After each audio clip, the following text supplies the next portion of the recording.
need to glue acrylic together? Well, we'll show you how. Let's get going. Now, there's two main ways to go about this. Thin injector glue, which is thinner than water. It'll suck itself in to form a bond. It dries very quickly and achieves sufficient strength just after an hour. But it will take 24 hours to obtain its maximum strength. Or, you could use syrup or a brand like Acrylic. It's way thicker and sets slowly just after a few hours. But again, requires 24 hours for the best results. Now, before we get going, be sure to sand over the two surfaces you wish to glue together. And use fine sanding for the best results.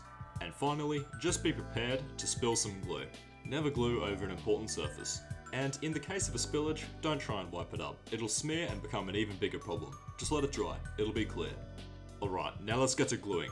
You don't want too much or too little when gluing. The glue shouldn't be overflowing and you don't want it to be too scarce. This may take some practice. Also, glue will dry best under UV light, the best being daylight. Sometimes here at Nerang Plastics, we also use a mixture of both glue types for an even stronger bond.